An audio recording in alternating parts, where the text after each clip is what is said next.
Bonjour à tous, bienvenue dans ce nouvel épisode du podcast Virilité Intellectuelle. J'ai créé ce podcast pour que chaque homme puisse s'élever socialement, conquérir ses ambitions et progresser sur son propre chemin. Avant de commencer cet épisode qui parlera d'une leçon que nous transmet le rap français, sache que tu as la possibilité dès maintenant de nous rejoindre dans le Cercle Sigma. Le Cercle Sigma, c'est quoi? Alors, c'est un espace fermé, une communauté privée, regroupant des membres venant de ce podcast. Souvent, ils viennent de YouTube ou d'Apple. Cette communauté d'hommes te donne accès à plus d'une vingtaine de podcasts exclusifs, déjà enregistrés depuis avril 2021, donc ça ne cesse de grossir, avec un cadeau chaque mois. En fait, le cadeau, c'est quoi? C'est minimum 3 podcasts qui sont créés en fonction de vos envies, de mes expériences, des questions, des thématiques qui me sont chères de manière générale. Et on y aborde de nombreuses choses: entrepreneuriat, investissement, développement personnel, relations hommes-femmes et mécanique sociale pour briller en société. Un sacré programme que je t'invite à découvrir si tu le souhaites en cliquant sur le lien en description. En attendant, parlons de cette leçon, notamment de l'artiste Ninho. Aujourd'hui, tu vois, si vous écoutez un peu de musique urbaine en France ou même à l'étranger, vous devez connaître Ninho. C'est un mec qui est omniprésent depuis plusieurs années. Forcément, moi qui est hyper éclectique, qui peut passer de métal, comme Slipknot, de Vivaldi à Ninho sans transition, et ça choque souvent les gens. Bien, écoutez, Ninho, il est omniprésent depuis plusieurs années avec, comme je l'ai dit, des featuring, des albums très solides, un mix entre mélodie et rythmique. Et je trouve personnellement que c'est un artiste vraiment complet, avec des textes aussi hyper puissants. En fait, ce mec vous fait des textes d'entrepreneuriat qui sont littéralement des textes de mentor. Bien sûr, c'est comme n'importe quelle musique urbaine, rap hip-hop, trap, c'est toujours dans des thèmes avec, on parle de moula, on parle de four, on parle de Yankee, tu vois, c'est toujours autour de la drogue. Même si les mecs n'ont jamais vendu de drogue ou on en a juste vu, tu vois, dans leur entourage. La réalité, c'est qu'ils s'en servent pas pour exprimer des certains codes et parler d'entrepreneuriat de manière en fait assez dérivée. Et c'est clairement un mec qui, avec le travail, le dépassement de soi, la rigueur, a percé. Il a vraiment percé de ouf et il a forcément pris une petite pilule rouge sur la route et il en parle souvent dans ses albums en fait. Si tu es initié à tous ces concepts dont je parle, d'indépendance, de vision, d'esprit critique sur la société, sur le monde qui t'entoure, eh bien, Ninho parle extrêmement souvent de ces sujets. D'ailleurs, dans le dernier album, qui s'appelle Jefe, si tu le traduis de l'espagnol, ça signifie chef, voilà, tu auras appris une chose. Il y a un titre où il dissimule une leçon de malade sur son rapport à l'argent et au travail. D'ailleurs, il n'est pas à son coup d'essai sur les punchlines. Moi, perso, j'ai saigné pendant des années son album Destin, et notamment un titre qui s'appelle Goutte d'eau. Je te jure, quand je le réécoute maintenant, ça a vraiment été un son que j'ai écouté pendant tout mon changement de vie. Si tu connais pas un peu mon parcours, tu pourras écouter, je te glisse le podcast en description et en haut à droite pour que tu puisses aller écouter ça. Mais grosso modo, c'est un truc que j'écoutais quasiment tous les jours et il y avait des paroles qui aujourd'hui, quand je les réécoute, me mettent des frissons de malade. En fait, le gars enchaîne des punchlines du type je suis dans le placement, tu es dans la perte, ou encore employé deviendra PDG, classe business à CDG, et le savoir est une arme, et j'avais des munitions plein la tête. Tu vois, tout ça, ça résonne de ouf en moi. C'était quand j'étais dans ma période de dépassement de soi, de lâcher mon job de salarié pour devenir entrepreneur, de partir en expatriation, alors sans connaître personne dans un pays où tu parles pas la langue. Tout ça, c'est du dépassement de soi, c'est du placement à la place de ces personnes qui sont dans la perte constante, dans la consommation, dans les kiffs, à regarder du porno, du Netflix, à se mettre des caisses tous les soirs et à avoir finalement peu de choses dans la vie, en tout cas peu de choses de fond, à part justement consommer. Bon, bref. Avant de te parler exactement de sa punchline dans Réfé, je vais illustrer avec quelque chose un événement qui a quelques jours dans ma vie. En fait, si tu veux, j'ai quitté mon job alimentaire. Alors là, tu vas te dire, mais tu m'as dit que tu avais des business, etc. C'est vrai? Mais ouais, c'est vrai. Alors, en fait, un de mes business est de faire du consulting pour des clients en marketing. Étant plutôt bon dans ce domaine, on m'a proposé de devenir CEO, donc PDG, réfé finalement, tu vois, d'une agence de marketing il y a 3 mois. J'ai géré pendant du coup 2 mois et demi 50 personnes sur une boîte qui fait à peu près 1 million d'euros de chiffre d'affaires. Donc assez gros bébé, avec des gros enjeux, avec du coup une relation avec l'investisseur et moi une implication dans le projet très importante. Mais tu vois, j'étais bien payé pour faire ça parce que j'étais sur un espèce de mi-temps, donc 3 500 € par mois, mais pour en théorie 3 jours de travail par semaine. Alors ça c'est en théorie parce qu'en fait le truc c'est que moi pourquoi j'ai accepté? Parce que j'ai d'autres business à côté qui nécessitent mon énergie et mon temps, notamment en e-commerce. Donc 3 jours de travail par semaine, c'était ok pour le prix de 3 500 € par mois. Tu vois, j'étais ok, ça me va, ça me permet quand même de bosser sur mes autres projets, car je sais que mon temps me permet à côté sur mes autres projets de générer les mêmes sommes, quoi. Donc j'accepte, je fais le taf, je me donne à fond comme toujours, et sauf qu'à la fin de la journée, je suis hyper rincé, plus de cerveau, la masse de stress, peu de volonté. Et en fait, c'était pas 3 jours de taf, tu vois, en continu. C'était tous les jours, constamment, des demandes de personnes. Effectivement, tu vois, c'est un business, il vit 7 jours sur 7. Les personnes qui travaillent dedans, en plus, il y a pas mal d'équipes, bah, les personnes, elles vivent dans le business au moins 5 jours, 6 jours sur 7, tu vois. Donc, peu de volonté pour le sport, la créativité. J'ai plus le temps de m'occuper de mes business. Un enfer. Finalement, je fais quoi? J'ai quitté ce taf car c'est un taf qui est alimentaire. 3 500 € par mois pour 3 jours de travail, mais qui m'épuise et me rince. Pour moi, ça devient un taf qui est alimentaire. Parce que, ok, ouais, 3 500 €, j'avoue, tu manges bien. Tu manges bien, mais tu échanges ton énergie. Tu échanges ton énergie et ton temps pour de l'argent et pour construire l'empire d'un autre. Est-ce que tu comprends ça? Tu échanges ton énergie et ton temps pour de l'argent et pour construire l'empire de quelqu'un d'autre. Et je n'avais plus le temps de construire le mien. Et donc de travailler sur ce qui me passionne.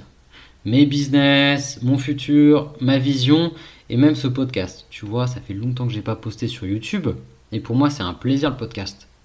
Et franchement, c'est un des premiers trucs que j'ai refait quasiment dès que j'ai quitté le truc.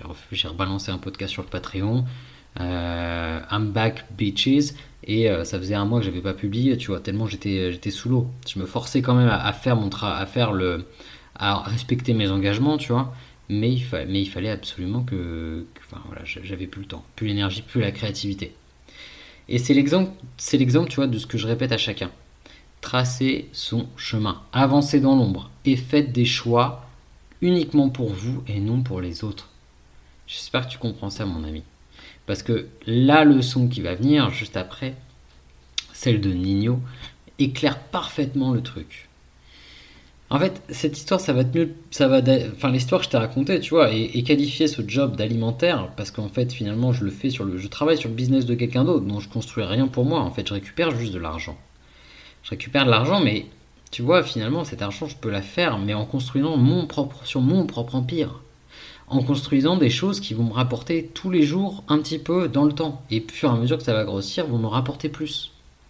Et en fait, dans cet album, et notamment dans le titre qui a le nom de l'album, Réfé, on entend une voix à un moment au milieu de la chanson, à peu près 1 minute 30, je t'invite à écouter. Une voix enregistrée en interview d'un acteur français. Je me souviens plus le nom de l'acteur français, mais c'est un acteur qui fait beaucoup de théâtre. Si tu l'as, mets-le dans la description, mets-le en commentaire. Et cet acteur dit: je n'ai jamais fait quelque chose que je ne voulais pas faire. Je n'ai pas fait un théâtre que je n'aimais pas. Je n'ai pas travaillé pour l'argent, mais j'ai gagné de l'argent. La différence, elle est là. Je ne vais pas travailler pour de l'argent, mais je vais travailler, mais je ne vais pas non plus travailler pour rien. Je suis toujours en train d'apprendre quelque chose. Je ne me suis jamais endormi un soir de ma vie sans apprendre quelque chose. Si comme Nino, tu as appris quelque chose déjà avec ce podcast, si tu apprécies cette valeur que je te donne gratuitement, abonne-toi ou laisse-moi un avis sur Apple Podcast ou autre. Ok? Je reviens quand même sur le truc. Comprends que l'argent est un concept. Comprends que tu peux avoir un job alimentaire à 1200 euros. Tu peux avoir un job alimentaire à 3500 euros. Tu peux avoir un job alimentaire à 10 000 euros. J'ai des proches qui sont médecins dans ma famille. Ils se touchent 10 000 euros par mois. Médecin généraliste, le mec n'arrête pas. Il est de 9h à 20h au taf. Il voit 50 patients par jour. Voilà, il est dans un désert médical. Il n'a pas le choix. Il doit faire ce travail-là parce que sinon il n'y a personne pour s'occuper des personnes. Il gagne 10 000 euros par mois. Il gagne 10 000 euros par mois, mais en même temps, il est 6 jours sur 7, il ne peut pas se déplacer, il est obligé de rester dans un même endroit toute sa vie parce que c'est un cabinet médical. Son travail, il ne peut pas changer ses tarifs, il ne peut pas changer sa clientèle parce qu'il est toujours dans le même endroit. Il ne peut pas changer la façon dont il pratique la médecine puisque c'est une médecine qui est normée, qui est dans un cadre avec un ordre des médecins, avec la sécurité sociale, et cette personne en a marre. Elle en a marre tout simplement parce que même si c'est une somme énorme, bien sûr c'est une somme énorme qui apporte énormément de confort, mais où est la liberté là-dedans? Tu vois, moi, mes 3500 euros, pourquoi j'ai quitté le salariat? J'ai quitté le salariat pour être entrepreneur, travailler sur des projets qui me plaisent et d'avoir ce sentiment que quand je travaille, chaque petite action que je fais est pour construire quelque chose. Il y a un an, quand j'ai commencé le podcast, on était 10 parce que j'avais demandé à mes 10 potes de m'abonner. Et encore, j'avais même fait 2-3 comptes Gmail où je m'étais abonné, auto-abonné, tu vois, sur ma chaîne YouTube.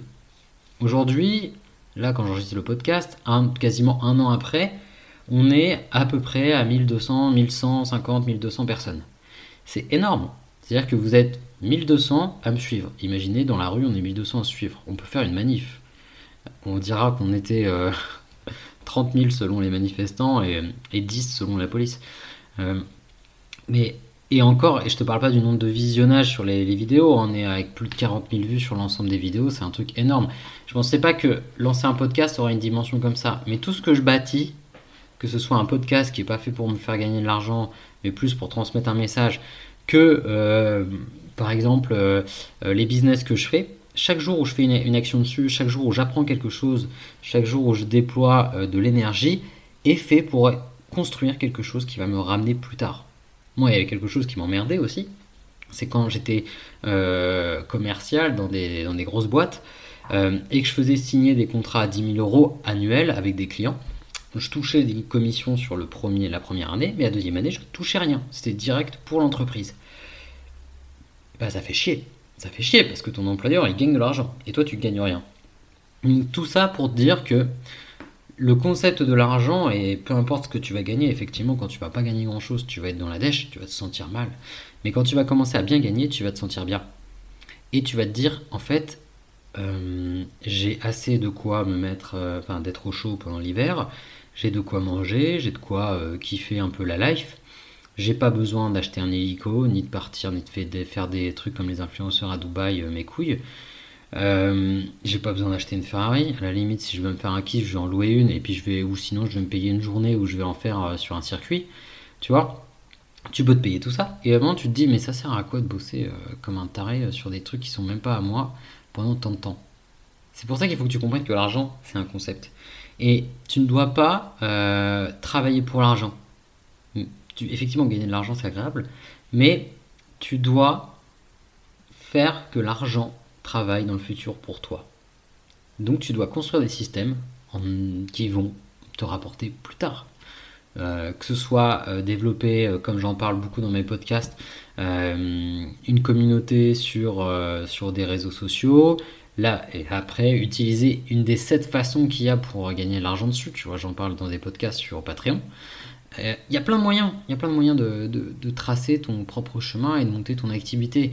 Que tu sois même salarié aujourd'hui, moi c'est exactement ce que j'ai fait, ça m'a pas posé de problème, ça m'a pas empêché de pouvoir vivre de ce que je veux, d'avoir largement la capacité de partir, si je veux, demain à Bali, me poser dans une villa, être tranquille, travailler de là-bas parce que mon activité est en ligne, voilà, faire plaisir à mes proches, enfin tu vois, donc comprends bien cette leçon, réécoute les sons de Nino si tu le souhaites, Abonne-toi, ça c'est la seule chose que je te demande. C'est la seule chose parce que vous êtes aujourd'hui à peu près la moitié qui écoute chaque épisode à être abonné, l'autre moitié qui n'est pas abonné. Si t'apprécies, abonne-toi, c'est pas grand chose, ça te coûte rien et ça donne de la force à l'algorithme, c'est pas nouveau. On te le dit de plus en plus, mais c'est vrai que ça marche comme ça dans le game.